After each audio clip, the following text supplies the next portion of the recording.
अस्सलामुअलैकुम, good morning Pakistan. कैसा mood है आज आपका?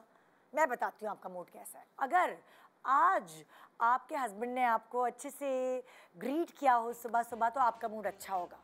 अगर बच्चे वैसे तो स्कूल नहीं गए लेकिन बच्चे सो रहे हैं, सुकून की नींद, और आपको पता है कि देर तक सोएंगे तो आपका मूड अच्छा होगा। आपकी सास ने आपने चाय बना के उन्हें पिलाई है, उनको अच्छी लगी, उन्होंने तारीफ़ की, आपका मूड अच्छा है।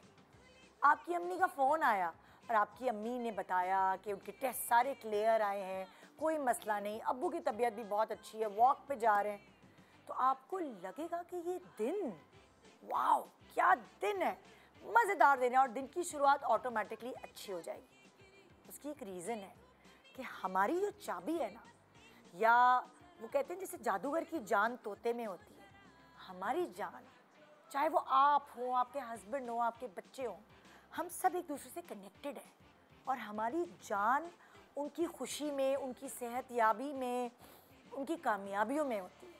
हम एक दूसरे से ऐसे जुड़े हुए हैं कि हम एक दूसरे की खुशी में खुश होते हैं, एक दूसरे की गमी में उदास होते हैं।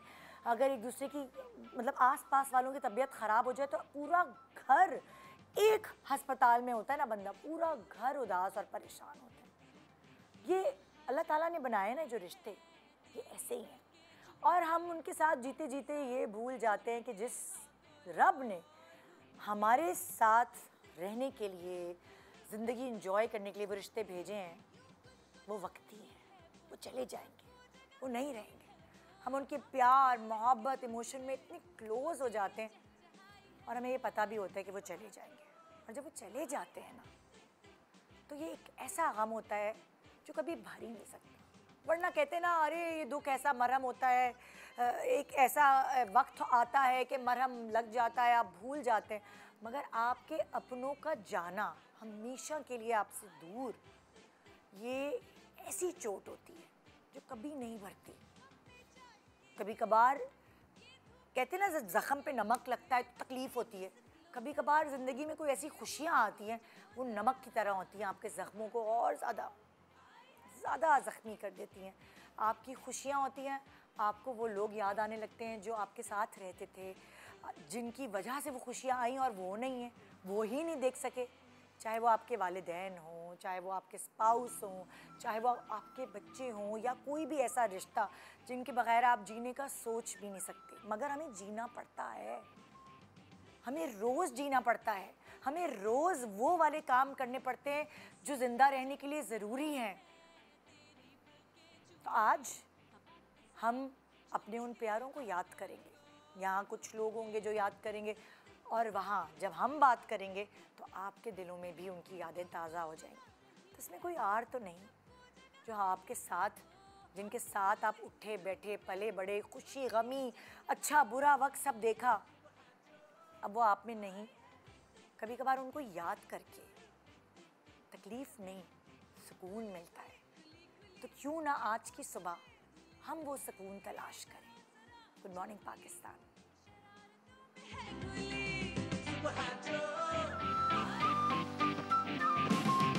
Welcome back. Good morning Pakistan. मैंने बताया कि आज का प्रोग्राम सुकून, हमें खुद सुकून मिले, ये इस चीज़ के लिए है, और अपने प्यारों के बारे में याद, उनकी मेमोरीज़ को किसी से शेयर करके, या कभी कभार ख़ुद भी अकेले बैठकर सोचना अच्छा लगता है, सुकून मिलता है।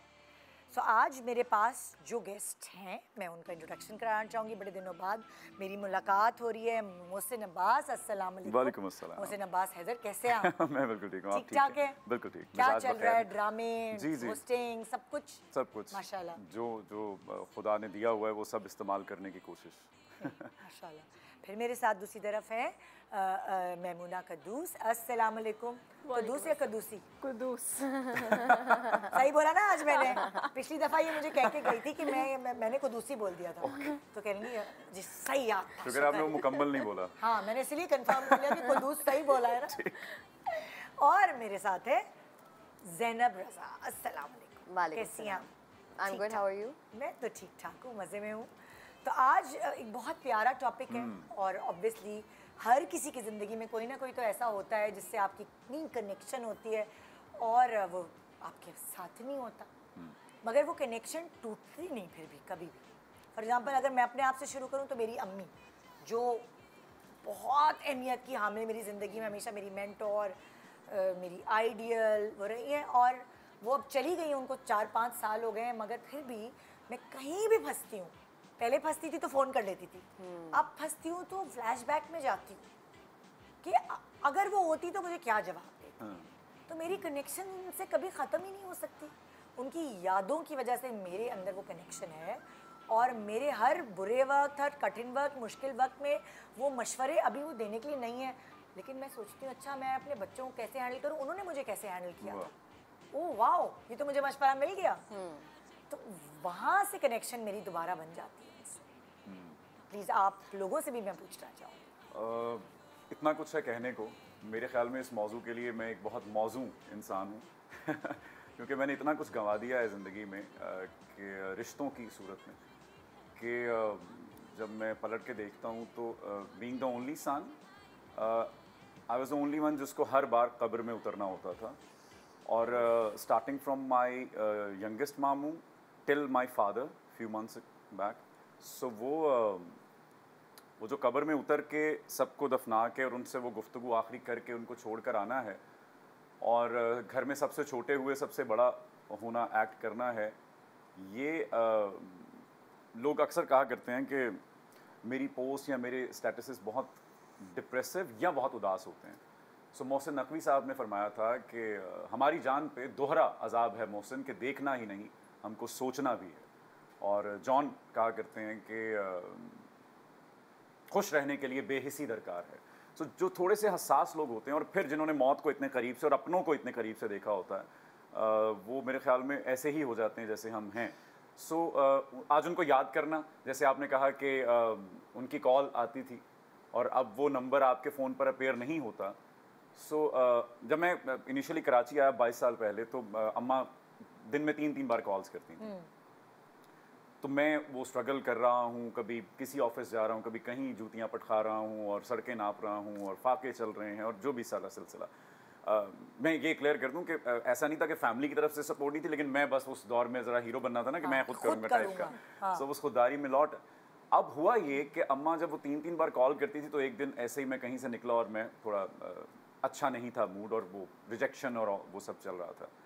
सो मैंने उनको कह दिया ठीक हूँ, यही पूछना ना आपने, ठीक हूँ मैं, बंद कर दें। थोड़ी देर बाद ही रियलाइज़ हुआ कि और है कौन तेरे पास, यही तो हैं।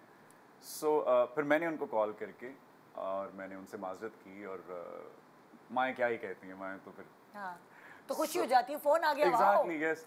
तो अम्मा के लिए फिर बहुत से लोगों को लगता है वो शायद किसी खातून के लिए, लेकिन फिर उसी तरह सड़क पे चलते चलते एक गीत की आमद हुई जो कि मेरे उस लहजे को लेकर अम्मा की आवाज़ थी।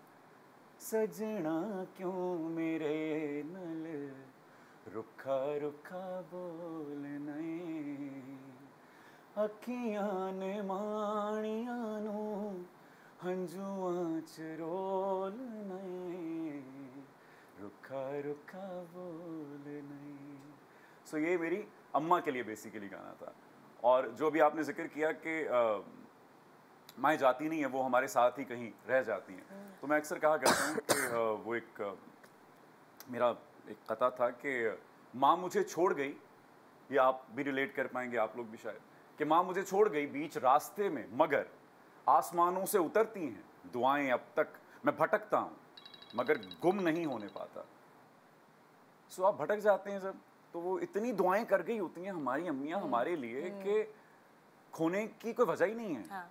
गुम हो जाने की कोई वजह नहीं छोड़ती। वो आपके सारे सर्वाइवल का इंतजाम करके जाती हैं। सो मैं कभी कभार माएँ स्पेशली माएँ आपको अपने अंदर नजर आने लगती। जी बिल्कुल। मैं चौंक जाती हूँ कि जो अम्मी का जो एटीट्यूड जिस तरह का होता है, तो मैं कहती हूँ अम्मी यार ये क्या। और अब इस उम्र के हिस्से में मैं ये फील करती हूँ कभी कभार, ओह माय गॉड ये तो मैं वही हूँ, ये तो मैं, मेरी अम्मी, ऐसा लगता था जैसे रूह आ गई। मेरा अंदाज़ बयां या मेरी अंदाज़ और दूसरी चीज़ों को लेके वही होता जा रहा है। कैसे? सो एकदम चौंकता है बंदा। आपको भी बिल्कुल बहुत दफ़ा बिल्कुल। ऐसा फील होता होगा जी। कि माँ हो या बाप हो कि ये तो मेरे अंदर ही है, बिल्कुल, यस, ये तो कहीं गई ही नहीं। वो नहीं चाहते। माँ बाप कभी भी नहीं जाते छोड़ के। इतना सेंसिटिव टॉपिक है, मैं तो पहले ही इमोशनल हो गई हूँ। आपने बिल्कुल सही कहा। मुझे लगता है कि माँ ना ऐसी हस्ती है जिसके साथ इंसान क़यामत तक उसकी नाव से जुड़ा ही रहेगा। मैंने वालिद साहब को खोया है, अंकल को खोया है, नाना को खोया है, और मुझे लगता है कि हम उनके साथ जितना मर्ज़ी टाइम गुजार लें, कुछ ना कुछ अधूरा रह जाता है, और जो वो अधूरापन होता है ना, वो सारी ज़िंदगी आपके साथ भी चलता है, और वो आई थिंक आपको आपके साथ उन लोगों को रखता है। लेकिन जब कोई एक जाता है ना, फॉर एग्जांपल जैसे मेरी अम्मी गई, तो ऑटोमेटिकली अब्बू के लिए मैं कॉन्शियस हो गई कि मुझे उनको उस तरह टाइम देना है जैसे देना चाहिए, मुझे उनकी सेहत का ख्याल वैसे रखना है जैसे शायद मैं अम्मी का शुरू में रख नहीं सकी। तो झटका एक लगता है, दोनों पेरेंट में से कोई एक जाता है तो एक झटका लगता है, और दूसरे के साथ जो है ना वो बड़ा आप इंसाफ करने की कोशिश करते हैं। आप बड़ी इनसिक्योर हो जाते हैं मेंटली। और मैं अपनी बात करूं तो जब मैंने फादर को खोया था ना, तो पता चला था कि कुछ हुआ है ज़िंदगी में, झटका वाकई लगा था। और मैं पहली दफ़ा एतकाफ़ पे बैठी थी, और मैंने अल्लाह मियाँ से बहुत बातें की और बड़े सवाल किए, और मुझे उनके जवाब मिले, और बड़ा एक स्पिरिचुअल सफ़र था वो। जो 2019 था ना, वो मेरी लाइफ का बहुत स्पिरिचुअल सफ़र था, और काफ़ी मेरी लाइफ में चेंजेस भी आए थे, और उसके बाद से ही मेरी लाइफ में माँ का जाना और बाप का जाना में फ़र्क ये है कि आपके घर में अगर कोई और मर्द नहीं है और आपका बाप चला गया है और आपने अपनी घर की बागडोर खुद संभालनी है, तो इमोशंस के साथ बहुत सारी और चीज़ें आ जाती हैं। मैं उस पॉइंट पर थी। बिल्कुल बिल्कुल। और मुझे लगता है इस चीज़ को आप अल्फाज में बयान ही नहीं कर सकते। आप उस वक्त इमोशनल नहीं हो सकते ना, क्योंकि आपने आप घर का बाप ही बन जाना होता है। तो अगर आप ही टूट जाएंगे तो फिर पूरा पीछे जो कुनबा है वो क्या करेगा। ऐसा और आपके कैथारसिस फिर हो ही नहीं पाते, आप खुल के रो नहीं सकते कि अम्मी का क्या होगा मेरे बाद। मैं तो उस तरफ ध्यान ही नहीं लेके जाती। मैं ये सोचती नहीं हूँ कि पापा अभी नहीं है। मैं अगर उस तरह का कोई गाना सुनती हूँ या इस बारे में कोई बात करता है ना, तो मैं जज्बाती हो जाती हूँ, और मैं उस तरीके से अगर अपने आप को लेके चलूँगी, मैं तो जी नहीं पाऊँगी जितनी मैं इमोशनल हूँ। तो मैं तो सोचती भी नहीं हूँ इस बारे में। और मुझे लगता है कि मेरे फादर बिल्कुल सही टाइम पे गए हैं। वो बेसिकली शुगर पेशेंट थे, और वो 12 साल के थे जब से उनको शुगर हो गई थी। और वो बीमार थे। हाँ, बीमार थे। और हम मेरी तो स्पेशली, मैं सबसे बड़ी हूँ घर में, और ब्रदर भी नहीं है, तो सारी ज़िंदगी हम लोगों की हॉस्पिटल के चक्कर काटते हुए और उनकी बीमारी को संभालते हुए गुजारी है हमने, स्पेशली मैंने बड़ा होने की वजह से। उसके फ़ौरन बाद कोरोना आ गया था। अगर वो हो जाता ना, तो शुगर ऐसी बीमारी है जो आपको ना हर बीमारी आपकी तरफ खींचती है, मैग्नेट होती है वो। बिल्कुल। शुगर है कि उनकी डेथ हो गई, वरना बहुत बुरी कंडीशन हो जाती। और he was at the last stage. मैं कराची से गई थी उनकी उंगली कटवाने के लिए खाली। Oh my God. तो बड़ा टफ होता है ये। उंगली क्यों काटनी होती है? गैंग्रीन हो जाता है जब जख्म होता है तो। जख्म हो जाता है, हील नहीं होता। He is my father. हाँ, ही इज वेरी स्मार्ट, माशाल्लाह। बहुत सारी कॉम्प्लिकेशंस होती हैं। हाँ, मेरी अम्मी के भी यही हुआ था। मेरी अम्मी की जो है वो, मेरी सास मेरी अम्मी को दोनों को गैंग्रीन हो गया था। और ये वाले जो पेशेंट्स होते हैं, इनको ये डर होता है, जिन्होंने सारी ज़िंदगी एक्टिव लाइफ गुजारी होती है ना, तो इनको होता है कि हमारी टांग कट जाएगी तो हम क्या करेंगे। अच्छा, पूरा एक बॉडी पार्ट भी काटना पड़ कोई सकता भी है? जगह जहाँ जख्म हो, Okay. जैसे आमतौर पे जख्म होता है तो वो हील हो जाता है, मगर डायबिटिक जो पेशेंट्स हैं जिनकी शुगर बैलेंस नहीं रहती है और वो ख्याल नहीं रख पाते, तो वो जख्म उनका नासूर की तरह बन जाता है। वो फिर मेरी उसको फूफो की operation- कटी थी, पहले उनकी उंगली कटी, उसके बाद उनका पाँव कटा, उसके बाद उनकी पूरी टांग कटी, और फिर वो फौत हो गई। जी, मेरी अम्मी के भी बहुत बुरी बीमारी है। पैर, मेरे सास का भी पैर। और शुगर जहाँ जख्म इतनी हुआ था। जालिम बीमारी है। जो मेरे मामू थे जो सबसे बड़े, उनको हार्ट अटैक हुआ और उनको पता भी नहीं चला कि उनको हार्ट अटैक हो रहा है। और मेरे ससुर को भी ऐसे हुआ, साइलेंट अटैक होता है तो पता भी नहीं चलता। हमारी तो बल्कि ख़ानदानी बीमारी है ये, मेरे जो पूरा ख़ानदान है ना वो इसी बीमारी से फौत हुआ है, दादा दादी और चाचू फूफो, हाँ, सब इसी बीमारी से गए डायबिटिक हैं। पेशेंट्स हैं, ये तो है। तुम किसके बारे में बात करना चाहोगी? यू आर ब्लेस्ड कि तुम्हारे पेरेंट्स माशाल्लाह तुम्हारे सर पर, अल्लाह उनको सलामत रखे। मेरे इमीडिएट फैमिली मेम्बर्स में से मेरे दादा और मेरे नाना का इंतकाल हो चुका है, लेकिन उन दोनों के अलावा आई वुड से मेरे ऊपर ज़्यादा इम्पैक्ट, क्योंकि मेरे दादा का इंतकाल हुआ था जब मैं शायद 14 इयर्स की थी। तो मुझे लगता है कि हम जब बच्चे होते हैं हमें किसी भी रिलेशनशिप की कदर नहीं होती। दादा को व्हेन आई वाज 7 उनको पैरालिसिस भी हो गया था, तो वो ज़्यादा हमसे बात भी नहीं कर सकते, कम्युनिकेट भी नहीं कर सकते। तो अब मैं सोचती हूँ कि उनके लिए कितना डिफ़िकल्ट होता होगा, मतलब मैं झूठ नहीं बोलूँगी, ऐसा नहीं है कि उनकी डेथ से मुझे कोई भी इफ़ेक्ट हुआ था, मुझे नहीं हुआ था, क्योंकि उस वक्त हम रिलेशनशिप का नहीं सोचते। अच्छा, दादा अगर नहीं बात कर सकते तो हम उनके साथ बैठे हैं, टाइम गुजारें। ऑफ कोर्स मैं बहुत लाव वाली एज होती है ना वो। हाँ, I was upset of course. लेकिन अच्छा, एक और चीज़ हुई थी, मुझे बचपन में ख्वाब आते थे।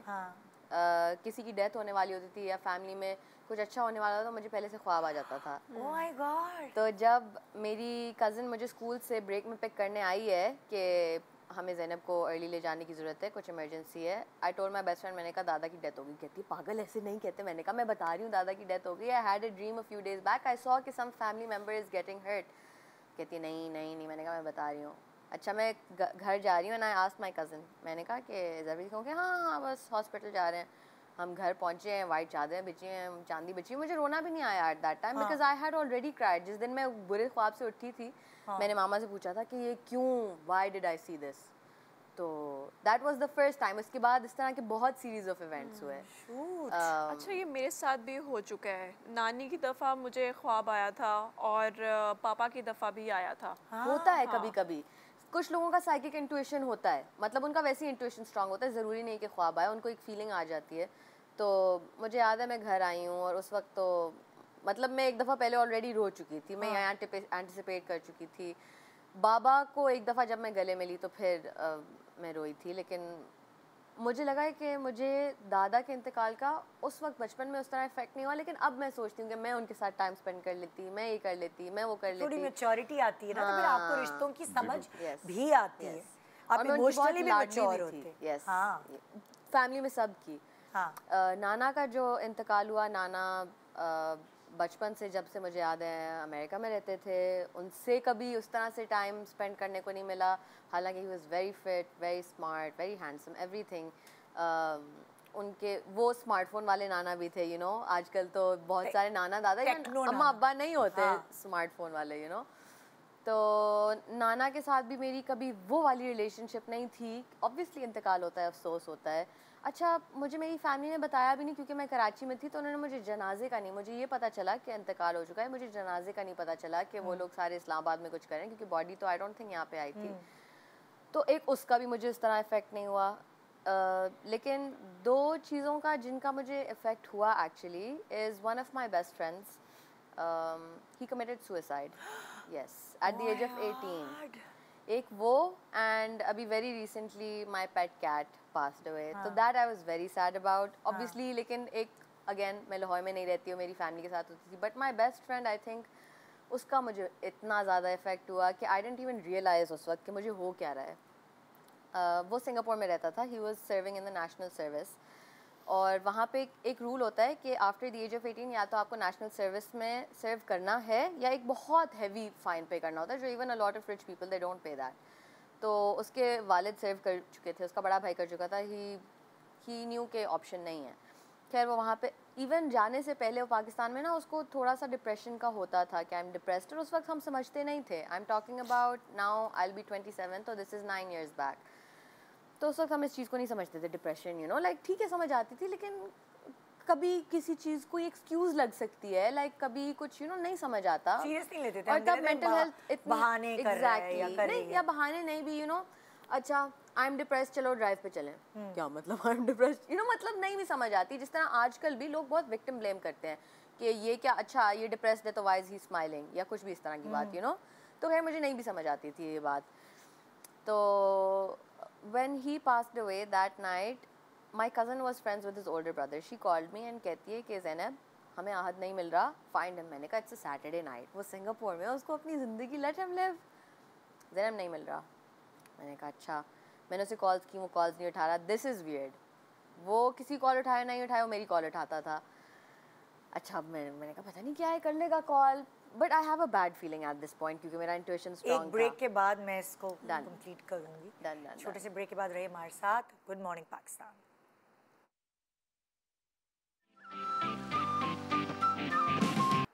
Welcome back. Good morning Pakistan. आज हम अपने प्यारों को याद कर रहे हैं और हमेशा जब भी आप अपने प्यारों को याद करते हैं ऐसा लग रहा होता है कि आप उदास हो जाएंगे, लेकिन जब आप उनका जिक्र शुरू करते हैं तो पता नहीं कहीं तस्कीन, एक सुकून सा दिल में मिलता है. और उसी सुकून के लिए आज की सुबह हम आपके सामने हैं और आपको ये बताना चाहते हैं कि अगर आप अपने प्यारों को याद करेंगे तो तकलीफ़ नहीं, सुकून मिलेगा. तो डरिए मत.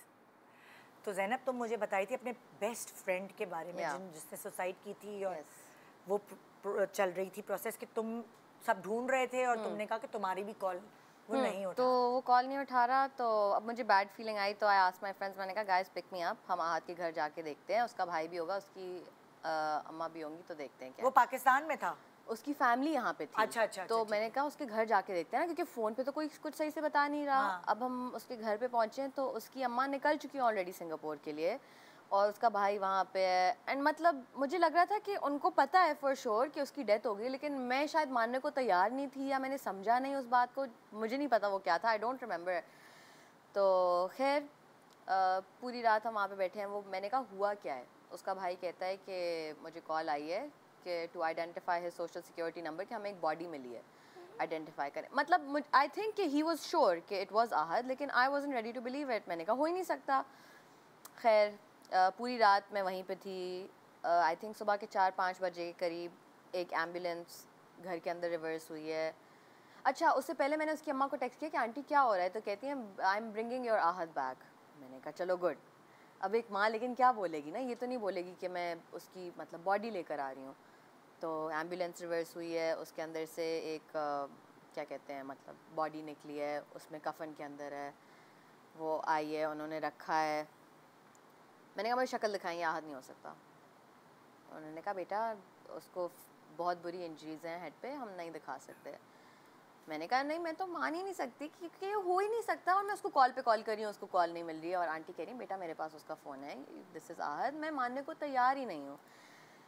खैर उन्होंने ड्राइंग रूम में वो पूरी रख दी है जो बॉक्स होता है और सब सोने चले गए हैं. मैं बैठी हुई हूँ, मैं बातें कर रही हूँ. आई जस्ट रिमेंबर कि आई वाज स्पीकिंग टू वो उसकी टूम जो वहाँ पे पड़ी हुई है.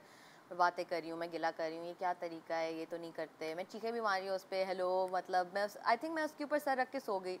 सुबह के 9-10 बजे मुझे आंटी ने उठाया कि बेटा उठो, चांदी बिछी हुई है घर में और लोग आ रहे हैं.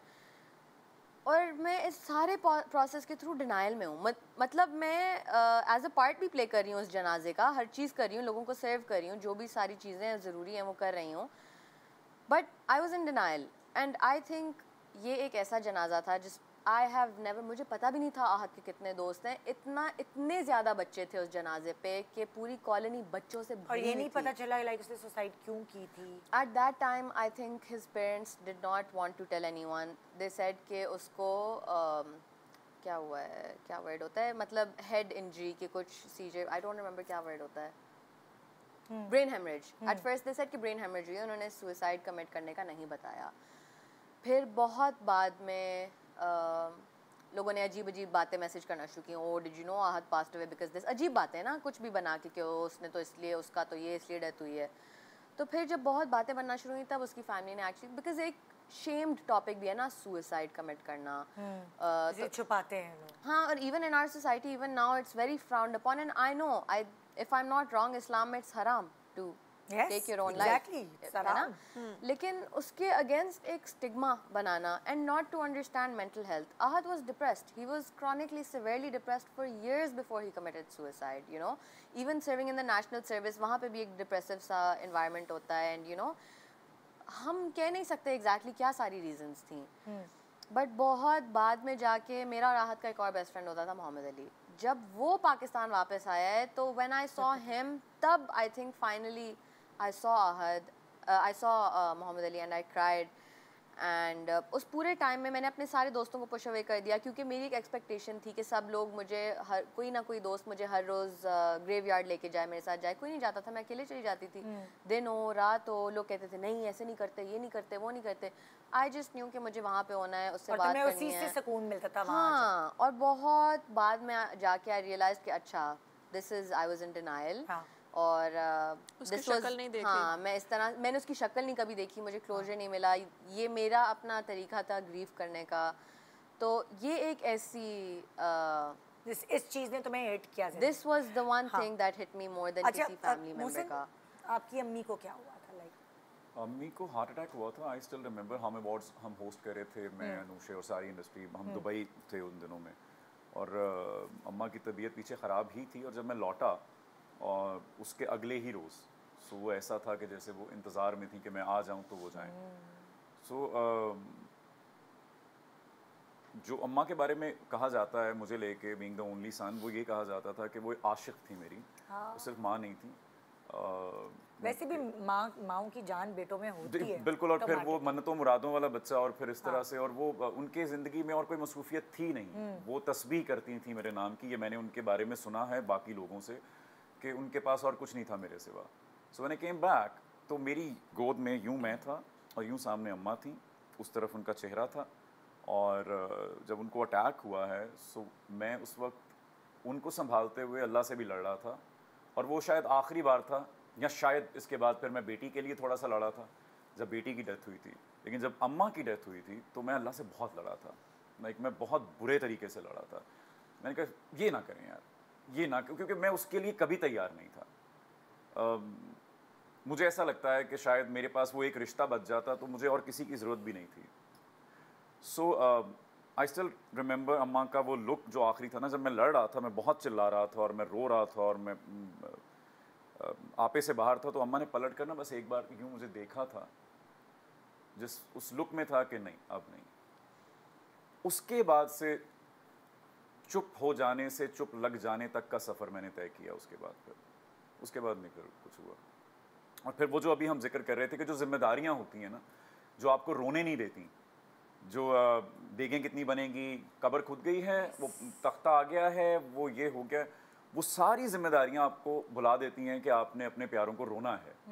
बिल्कुल ऐसे ही जब वीनू मेरी साहबजादी, जब उनका इंतकाल हुआ, जो 1 महीने 1 हफ्ते की थी, तो मैं और फातिमा कराची में ही थे। और आई स्टिल रिमेंबर कि उन्होंने वो चोक हो गई थी और वो शी कुडंट सर्वाइव। तो हम उनको लेकर जब भागे और हम अस्पताल पहुंचे। और चोक कैसे हुई थी प्लीज, अगर आप वो शी प्यूक्ड। अच्छा। और वो सीधी लेटी हुई थी और वो दूध एग्जैक्टली शी प्यूक्ड, और वो कहीं उनके रह गया वो क्लॉट सा। हमने उनको उल्टा करके जो फौरन करने की कोशिश की, मगर ये कौन से सन की बात है? हो गए हैं इसको 7 साल। तो हम लेकर भागे, फातिमा और मैं जिस हालत में थे, साउथ सिटी पहुँचे और अंदर गए, उनको कहा कि आई रिमेंबर जब हम अस्पताल में थे और जब उन्होंने आके कह दिया, उस वक्त भी उन्होंने मेरे हाथ में इतने सारे कागजात थमा दिए थे कि मैं वहाँ पे बेगम रो रही हैं और वहाँ पे बेटी की लाश उठानी है और मुझे मेरे हाथ में है, सर ये बिल क्लियर कर देंगे, ये 5 मिनट के आपके ऑलमोस्ट 2.5 लाख हो गए हैं, हमने ये किया है। और वो मेरी पहली बेटी थी। और मैंने लोगों को कहते सुना है कि हमने बेटी की पैदाइश पे किसी को इतना खुश नहीं देखा। आई स्टिल रिमेंबर हम लोग कराची में शूट कर रहे थे और मैं भागा हूँ शूट से। अली हसन मेरे साथ ही थे जो डायरेक्टर थे। आई थिंक हम लोग कर रहे थे मीराज की शूट। तो हम लोग भागे बस गेस्ट हाउस और हमने सामान समेटा और मैं भागा हूँ। और मैंने उस रोज़ जब मैं फैसलाबाद लैंड भी किया हूँ, मैंने ड्राइवर को कहा चाबी मुझे थे, तुझे नहीं पता आज गाड़ी कैसे चलानी है। तो हम हॉस्पिटल पहुँचे हैं और मुझे ऐसा लगता था कि इतने सालों बाद कोई वजह मिल गई है जीने की। और मैंने उस 1 महीने 1 हफ्ते में उससे सारी बातें कर ली थी। तो खैर उन्होंने अस्पताल उधर ईदी सेंटर जाना है क्योंकि उनको लेकर ट्रैवल करना है, तो थाने जाना है। सो वो इतना कुछ होता है कि आपको समझ नहीं आती कि आपने इस पे बैन कब करने हैं। सो वो जो मौके आपको नहीं मिले होते रोने के, वो बेसिकली आपको डिप्रेस करते हैं, आपको बीमार करते हैं, अंदर ही अंदर खाते हैं और आपको पता भी नहीं चलता। लेकिन साथ ही साथ जो अभी आप कह रही थी कि हमें उनकी मेमोरीज को चेरिश करना चाहिए कि वो लोग आए हमारी ज़िंदगी में, वो इतने कीमती, इतने खूबसूरत लोग खुदा ने हमें दिए, क्योंकि इस चीज़ से तो हम इनकार नहीं कर सकते, जाने वाली चीज़ से। हाँ। हम ही ने जाना है, उन्होंने तो नहीं आना। सो जब उन्होंने नहीं आना और हमें उनके पास जाना है, तो क्यों ना हम उनकी यादों को मिलकर चेरिश किया करें। यस, अब्बा के वक्त पे मुझे लगा था कि सह लूँगा कुछ भी माँ के बाद, मगर मैं सह न सका अपने बाप का जाना। बहुत कठिन है ये मोहसिन से लाडले के लिए मुनाफिकों के नगर में यतीम हो जाना। यतीमी बहुत भारी होती है, यतीमी से भारी कुछ नहीं। तो मैंने अब्बा के बाद, लफाजी नहीं है, मैंने अपने आप को जब पहली बार दीवार पकड़ के चलते देखा है, मैंने देखा कि मैं कैसे बूढ़ा हुआ हूँ, चंद लम्हों में मैं कैसे बूढ़ा हूँ। और जितनी खामोशी से मैंने अपने बाप की लाश पे गुजारा है वक्त, मैंने किसी की लाश पे नहीं, क्योंकि वो जो माँ, मामू, मामू, फिर माँ, फिर बेटी, फिर एक और मामू जो कि मेरे उस्ताद मोहतरम भी हैं, इम्तियाज़ हुसैन शानी साहब, वो जब मामू मरे थे तो मेरा बैन था, मेरा यार मर गया, मैं उनके साथ बड़ा हुआ था। मुझे हर्फ शनासी उन्होंने सिखाई, गुफ्तार का फ़न उन्होंने सिखाया, शायरी उन्होंने सिखाई, असरार रमूज़ कायनात के उनसे सीखे। बट हमें लगता है कि हम बाप को का जाना सह जाएंगे, क्योंकि हम उस जनरेशन में से हैं कि जिसकी खुद अपने बाप के साथ ना उस तरह की बॉन्डिंग नहीं थी कि गले मिल लें, लाडियाँ कर लें, है ना। उनके अंदर गुज़र अम्मियों के साथ होती थी। हाँ। यानी हम वो डरपोक बच्चे थे कि माँ कहती थी आंट दे तेरे पे उनमें दास नहीं है, तो वो डरे रहते थे। हमें कुछ भी चाहिए, पेंसिल भी चाहिए, तो मैं बहन को कहता था कि है ना कौन, अब्बा को मुझे वो कच्ची पेंसिल चाहिए। सो अब्बा का और मेरा वो, और फिर मेरा अलमिया ये रहा कि मैं वक्त नहीं दे सका। बिजी हो गए आप यहाँ काम पे। मेरा एक ही दुख है कि मैं अपने घर वालों को वक्त नहीं दे सका। मैं कराची आ गया, मैं काम करता रहा। मैं जब भी जाता था निदा, तो उनके कंधे और झुक गए होते थे, उनके सर में चांदी और बढ़ चुकी होती थी। अम्मा, अब्बा, अब जो बच गए हैं ना, वो असासा है मेरा, मेरे पास और कुछ नहीं है। मेरा काम ख़त्म होता है कराची, मैं भागता हूँ फैसलाबाद, भागता हूँ। इन्होंने मेरे साथ 2 प्रोजेक्ट किए हैं, मैं कुछ नहीं, मैं कहता हूँ मुझे आज ये ख़त्म हो, मैं भाग जाऊँगा। खुदा के लिए टाइम दें उनको कुछ नहीं चाहिए। आपके फैमिली मेम्बर्स को वो बात कर रहे होते हैं ना, फ़ोन में ना लगा कर, खुदा के लिए छोड़ दिया करें फ़ोन। मैंने नोटिस किया, मैं करता था ना ऐसे, वो बात कर रहे हैं, मैं फ़ोन में लग, मुझे बाद में रियलाइज़ हो कि ये क्या बदतमीज़ी है। उनके पास कितना कुछ है कहने को, उनके पास कोई नहीं है सुनने को यार। उनकी बात सुन लें बस बैठ के, आप उनको वक्त दे दें। आज आपने कोई 30-30, 35-35 साल जिंदगी गुजारी है, आपके पास किस्से हैं सुनाने को, और आप चाहते हैं कि हर बंदा आपकी बात सुने और वाह वाह करे। अरे यार, उन्होंने पूरी उम्र गाल दी आपके पीछे, साइकिलों पे आपको 3-3 बच्चों को ले जा रहे हैं, स्कूल लेकर जा रहे हैं, अपने लिए कुछ नहीं बनाते वो, और वो लिटरली कुछ नहीं बनाते। और मुझे दुख कितना होता है, कभी कभार बच्चे कह देते हैं अल्लाह अब्बू कितनी दफा ये किस्सा सुना चुके हैं। अरे सुनो यार, कितनी दफा तुमने उनसे सवाल किए हैं? जब हम छोटे थे हमने कितनी दफा वही एक ही सवाल 20 दफा उनसे करते थे। हाँ। वो तो कभी नहीं चिढ़े। खुदा के लिए उनको वक्त दे दें, और कुछ नहीं चाहिए उनको। ये सब कुछ काम, ये वो कम कमा लें जिसमें जिम्मेदारियां पूरी हो रही हैं ना, उतना कमा लें, लेकिन उनका वक्त मत छीने, वो कभी लौट कर नहीं आएगा। उनके साथ टाइम गुजारें। हमें लगता है कि अम्मियाँ बहुत इंपॉर्टेंट होती हैं। हम मदर्स डे को जिस तरह सेलिब्रेट करते हैं, अभी फादर्स डे गुजरा है, उसकी कोई आवाज़ नहीं आती उस तरह से, वो उतना लाउड नहीं होता, उतना चेरिश नहीं किया जाता। जब अब्बा गए तो मुझे रियलाइज हुआ कि बीच में कौन सी एक वॉल थी, कैसे आप नंगे होकर खड़े हो गए एकदम से मुआशरे में, कि उन्होंने कितना कुछ रोका हुआ था।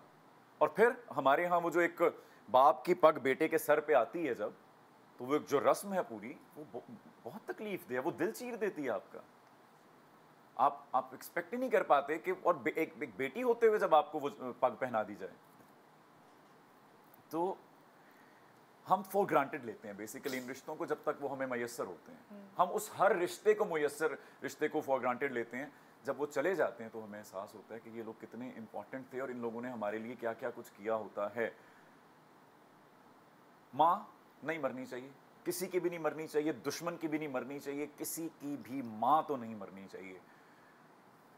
अगर मैं खुदा से कभी कोई रिक्वेस्ट कर सकूं तो वो ये होगी कि प्लीज़ ये ना करें, किसी के साथ भी ना करें।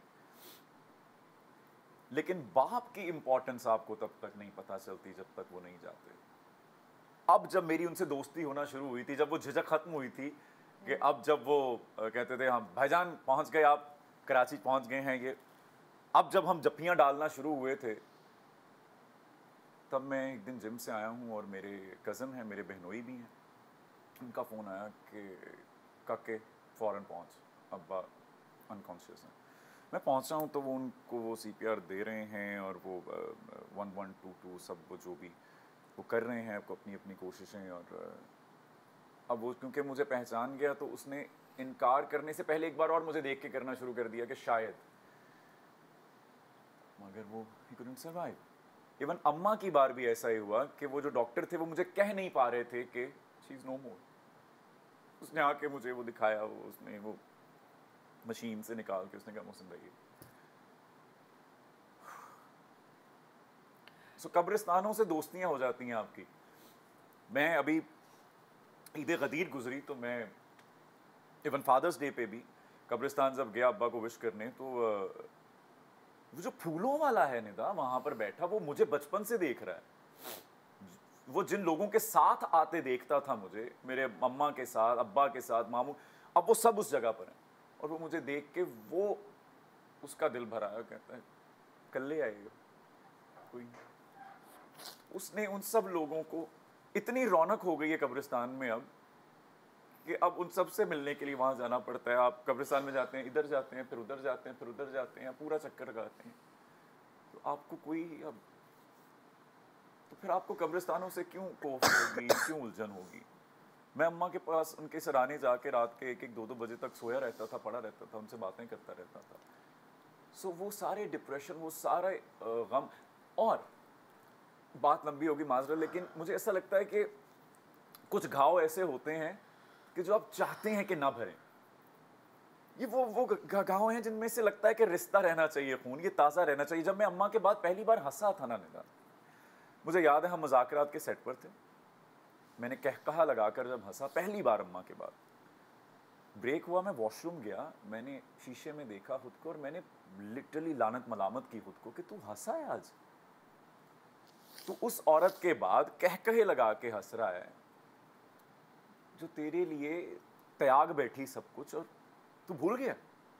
बट द पॉइंट इज कि अगर खुदा ने वो मरहम न रखा होता ये, तो हम मर जाते मरने वालों के साथ, हम गल सड़ जाते और उन लोगों के लिए अजाब बन जाते जो पीछे रह गए हैं। हमें उनके लिए भी तो जीना है ना। लाइक जब मेरी अम्मी चली गई थी, मैं तो थी ही नहीं, कोविड था उस ज़माने में, हम लोग मालदीव में थे, और जब मैं वापस आई हूँ तो कितने दिन तक मैं उनकी वॉइस मैसेजेस, उनकी आवाज़ सुनती रही। Exactly. तो मेरा दर्द तो हील ही नहीं हो रहा था। मैं उनकी आवाज़ सुनती थी और मेरे आंसू गिरने लगती थी। फिर मैंने कहा कोई, और मैं बिटर हो गई थी अपने बच्चों के लिए, अपनी मियाँ के लिए, अपने घर वालों के लिए।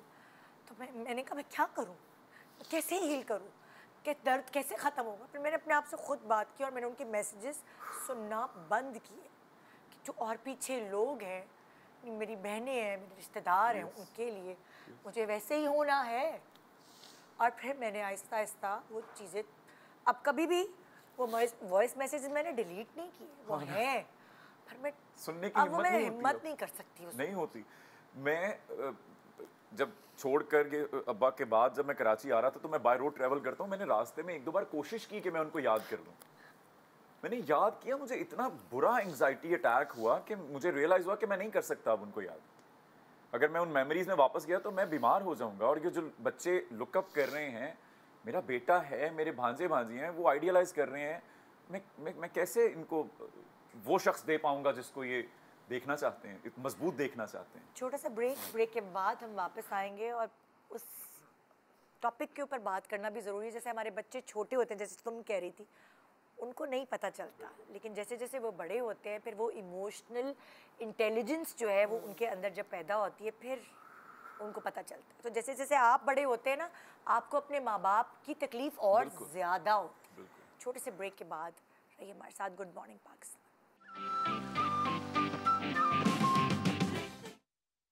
Welcome back. Good morning Pakistan. आज हम अपने प्यारों को याद कर रहे हैं और हम कहीं से सुकून ढूंढने की कोशिश कर रहे हैं।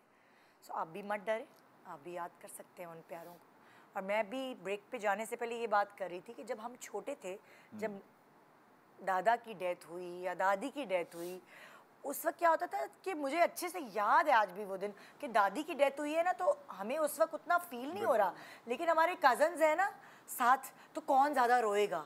उस वक्त हम जो बैन करना और वो वाली चीज़ इमोशनली हमें समझ नहीं आ रहा था।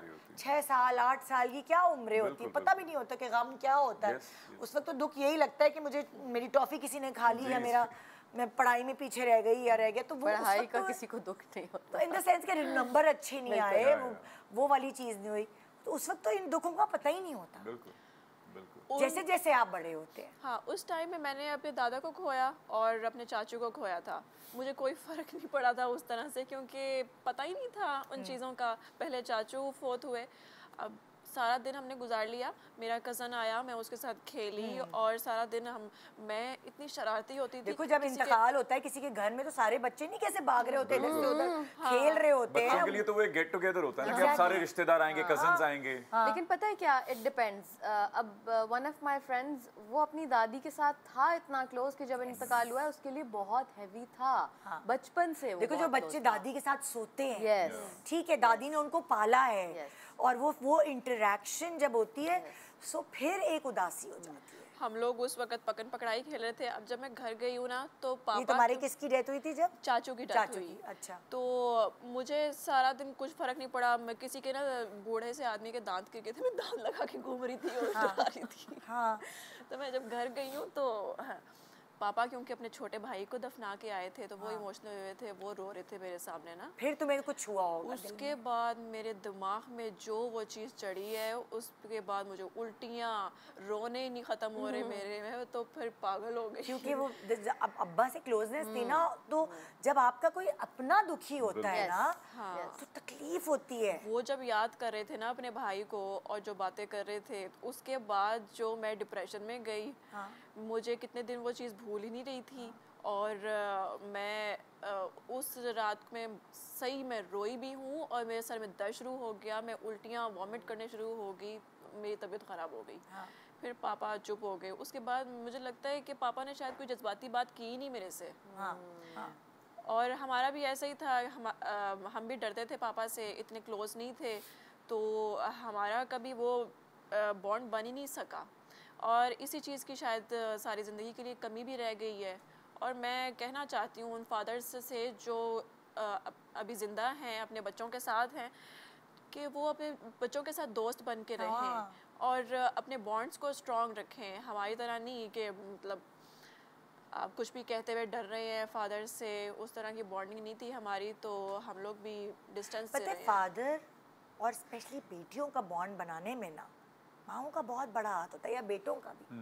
माओं का बहुत बड़ा हाथ होता है, बहुत बड़ा ब्रिज होता है एक्चुअली। नहीं, लेकिन सॉरी, खुदा कलामी की माफ़ी, मुझे ऐसा लगता है कि जैसे मेरी बेटी थी, मेरा उनके साथ जो बॉन्ड है वो बहुत स्ट्रॉन्ग है।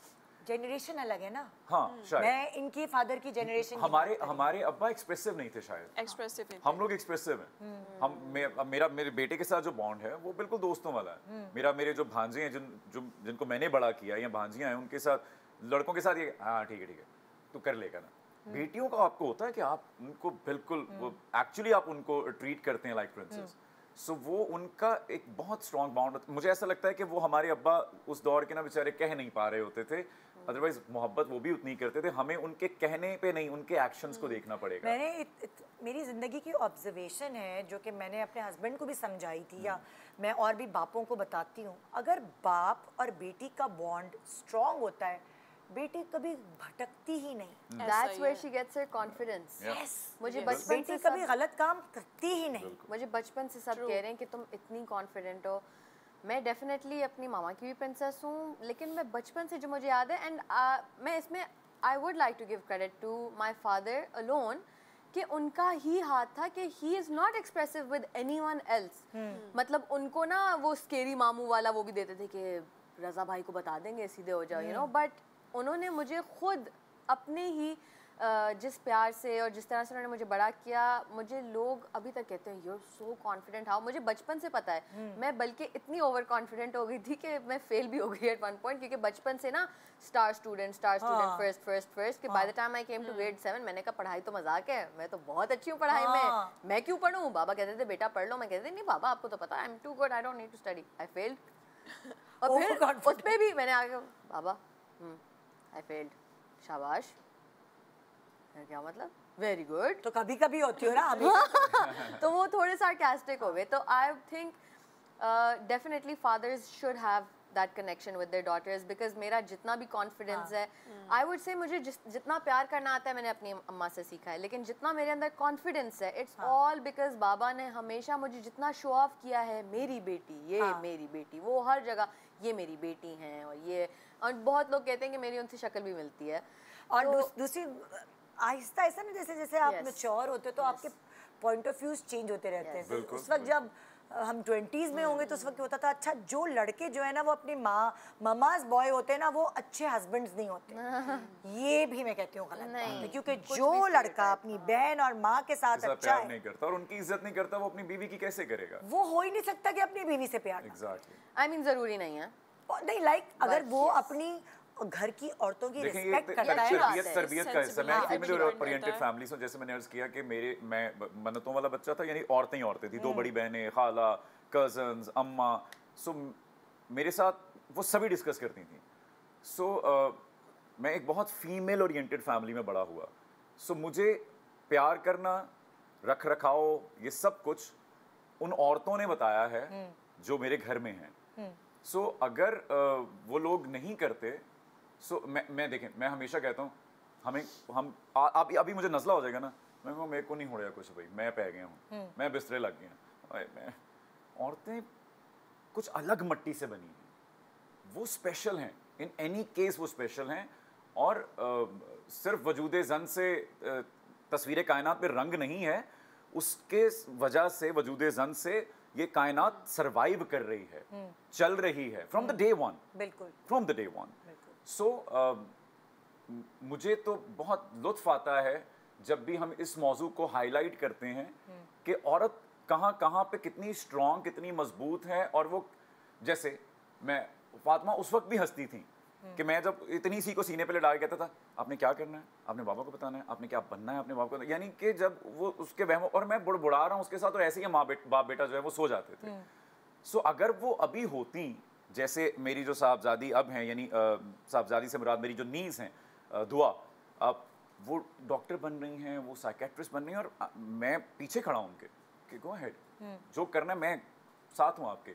सो मुझे लगता है कि अगर मैं ये सब यहाँ नहीं देख पाऊंगा, सो मैं उनको भी नहीं दे पाऊंगा जो मेरे पार्टनर आएंगे जिंदगी में। सो आपकी अभी जैसे तुम यंग हो ना, तुमने बोला नहीं ऐसा होता नहीं, जब मैं तुम्हारी उम्र की थी मुझे भी ऐसा ही लगता था, ममाज बॉय ये वो।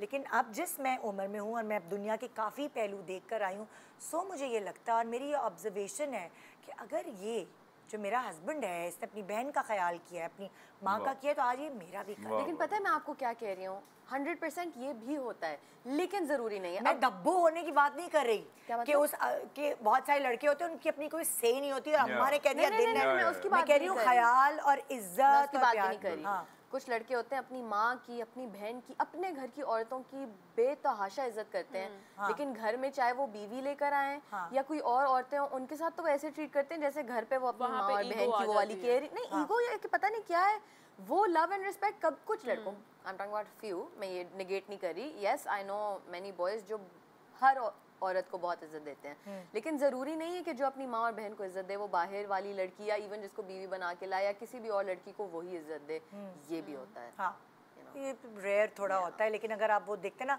जांच पड़ताल करते हैं, तो आपको थोड़ा अंदाजा हो जाए। अगर आपकी जबिल्लत में है और आपकी गुट्टी में है ना, तो फिर आप हर जगह वैसे ही होंगे, आप एक्ट नहीं कर पाते बहुत अर्सा। अच्छा, अब क्योंकि हम अपने प्यारों को याद करें तो मैं पूछना चाहूँगी, पॉजिटिव पॉइंट्स, हर इंसान में नेगेटिव और पॉजिटिव पॉइंट्स होते हैं, और स्पेशली जब आप कभी भी किसी के यहाँ पुरसा देने जाते हैं तो आप ज़्यादातर बैठकर आपस में जो उसके बारे में डिस्कशन करते हैं ना, ढूंढ ढूंढ के लोग पॉजिटिव पॉइंट्स लेके आते हैं जो उस वक्त हाईलाइटेड नहीं होते जब वो जिंदा होते हैं। और जब उनके जाने के बाद आपको याद आता है, लाइक मैं अगर अपनी अम्मी की बात करती हूँ, मेरी अम्मी बहुत वो थी, ब्लंट थी, स्ट्रेट फॉरवर्ड थी, मगर अगर मैं उनकी पॉजिटिव चीज़ों को याद करती हूँ, मैं कहती हूँ हाय किसी के बच्चा नहीं हो रहा, उसको पकड़ के डॉक्टर के पास लेके जा रही हैं, उनकी कोई जानने वाली नहीं है, उसकी हेल्प कर रही हैं, किसी को मासी नहीं मिल रही, उसकी मासी ढूंढने के लिए वो कर रही हैं, बेबी सिटर नहीं मिल रही, किसी की नौकरी नहीं लग रही, उसको नौकरी लगवाने की, अरे कौन है भाई वो, आपका कौन है, दूर का कोई जानने वाला।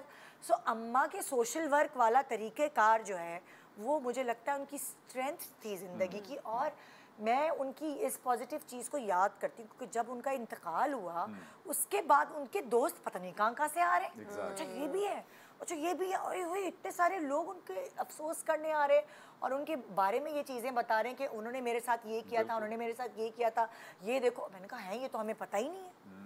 सो आप अपने प्यारों के ना स्ट्रेंथ्स को और उनके पॉजिटिव पॉइंट को याद करके एक अच्छा सुकून आता है दिल में। कुछ ना कुछ अच्छी बात ज़ाहिर है आपकी अम्मी की अगर आप शेयर करें जिससे आपको सुकून मिले, तुम अपने अब्बू की करो, तुम अपने दोस्त की करो। एक वाकया याद आया, मेरे अम्मा अब्बा की हमेशा ना लड़ाई होती थी। मेरे अब्बा फ्रूट्स ख़राब ले आते थे। तो एक दफ़ा क्या हुआ कि मेरी बहन उनके साथ चली गई, तो वो जानबूझ के ख़राब अमरूद डाली जा रहे हैं। अमरूद मेरी मामा को बहुत पसंद थे और अमरूद ही वो ख़राब डाली जा रहे हैं, चुन चुन के जो ख़राब है वो डाल रहे हैं।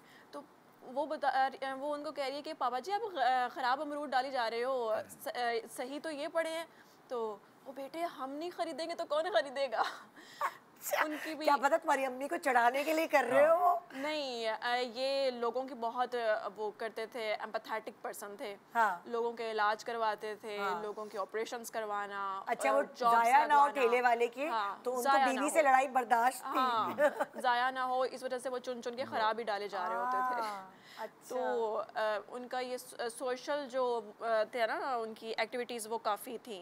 इवन कि हमें पता भी नहीं था कि वो किसको क्या दे के आ रहे हैं। किसी को जूता पसंद आ गया, उसका फटा हुआ जूता पहन के आ गए हैं मजदूर का और उसको अपने जूते दे के आ गए हैं। तो किसी को कुछ भी पसंद आ गया ना उनका, उससे उतार के दे जाएंगे, जितना मर्जी वो एक्सपेंसिव हो। और ये तुम लोगों को बाद में पता चला या पहले से ही पता था? हमें पता था कि हमारे पापा ऐसे ही हैं, वो अपने नुकसान कराएंगे, हमें सफ़र करवाएंगे लेकिन लोगों को सब कुछ दे आएंगे। तो ही वाज लाइक दिस। ये तो है, ये इस तरह के लोग होते हैं। वो फिर वो दूसरे घर वाले समझ नहीं पाते कि वो अल्लाह ताला ने उनको बनाया ही ऐसे। तुम कुछ जिक्र करना चाहोगी अपने बेस्ट फ्रेंड का, उसकी अच्छी बातें? उसकी अच्छी ही क्वालिटीज़ थी सिर्फ। ही वाज इतना लविंग, इतना केयरिंग, वो अपनी माँ की जिस तरह से रिस्पेक्ट करता था। बहुत कम लड़के मैंने देखे हैं जो इतने ज़्यादा अपनी मॉम से कॉन्स्टेंटली अटैच्ड हैं। इवन अपनी टीनेज में, टीनेज में लड़के थोड़े अपने, इवन लड़कियाँ वो थोड़ी अपने उसमें होती हैं। He was constantly so loving, so caring, अपनी माँ की तरफ, हर लड़की की तरफ, सबको अच्छे से होस्ट करना, सबका अच्छे से ख्याल करना। वो अपने स्कूल में हेड बॉय भी था, वो captain of the football team भी था। ही वाज जस्ट, और फिर जो ऐसे अच्छे लोग होते हैं ना और वो चले जाएं तो आप कहते हैं उफ अल्लाह ये तो बड़ा। हम कल परसों बैठे ही कह रहे थे कि अच्छे लोग सब क्यों चले जाते हैं, बुरे बुरे लोग विलन्स तो देर तक जिंदा रहते हैं। अल्लाह के पास चले जाते हैं ना वापस, इसलिए अल्लाह को प्यारे कहते हैं। But he was an all rounder, मतलब कोई था नहीं जो उसके बारे में उस वक्त बोलता कि वो ऐसा है या वो वैसा है, मेरे साथ अच्छा नहीं है। तभी मैं बता रही हूँ उसके जनाजे पे जितने ज़्यादा लोग, बच्चे थे इतने, जनाजों पे बच्चे नहीं आते, इतने ज़्यादा बच्चे थे। और हम लोग ना कभी कितने, मैं कभी सोचती हूँ हम लोग कितने सेल्फिश हो जाते हैं जब हमारे माँ बाप को या हमारे किसी को कुछ होता है ना, तो उस वक्त हम बैठे हुए कह रहे होते हैं अल्लाह उनसे 10-20 साल बड़े, ये अभी तक जिंदा है। मतलब लाइक कितना अजीब से हो जाते हैं हम। बिल्कुल कि उनके माँ बाप तो बूढ़े हो गए अभी तक, उनके तो 10-20 इतना 80-80 90-90 साल के हो गए, उनको कुछ नहीं हुआ। हमारे अम्मा अब्बा को देखो ये क्या हुआ है, और हम लोग इस तरह करते हैं, बहुत गलत है वो। नहीं कहना चाहिए, गलत है क्योंकि अल्लाह ताला ने सबकी जिंदगी लिखी हुई है। मगर ये सारी चीजें हो जाती है इंसान। आपकी अम्मी क्या अच्छा पकाती थी? भिंडिया। भिंडी का मतलब, मेरा फैसलाबाद आने का मतलब ये था कि घर में भिंडी पकने लगी है, और वैसी भिंडी आज तक मुझे तो कहीं से नहीं दोबारा मैंने खाई।